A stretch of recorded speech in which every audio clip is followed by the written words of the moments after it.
បាទជំរាបសួរពុកម៉ែបងប្អូនដែលស្រឡាញ់ការចិញ្ចឹមកង្កែបទាំងអស់គ្នាបាទថ្ងៃនេះខ្ញុំបានយកកង្កែបពូជកង្កែបមកពីប្រទេសក្រៅបាទចង់ចែកជូនបងប្អូនក្នុងការចិញ្ចឹមទាំងអស់គ្នាបាទ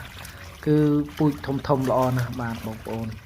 គឺខ្ញុំចែកជូនបងប្អូននៅក្នុងតម្លៃមួយដែលទូថ្លៃមែនទែនបាទព្រោះខ្ញុំយកមកផ្ទាល់បាទគឺពូជកង្កែបគេគឺធំមែនទែនបាទបងប្អូនគឺមេគឺធំមែនទែនណាដោយបងប្អូនដឹងថាការចិញ្ចឹមកង្កែបបើសិនតែយើងមានបាពូជមេបាខ្លួនឯងគឺចំណេញខ្លាំងមែនទែនបាទគឺយើងចំណេញដូចថាមេមួយគូយើងបានរឹប10000កូនបាទគឺយើងចំណេញនៅក្នុងការទិញគេបាទយើងទិញគេកូនមួយ500បងប្អូនគិតមើលបើសិនតែយើងមានមេបាពូជខ្លួនឯងបាទគឺស្រួលមែនទែនគឺយើងចំណេញគឺដូចថា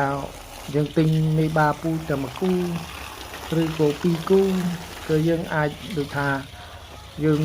អាចរកចំណូលបានខ្លួនឯងច្រើនបាទគឺចំណេញមែនទែនបាទបើសិនតែពុកម៉ែបងប្អូនមានតម្រូវការគឺខ្ញុំ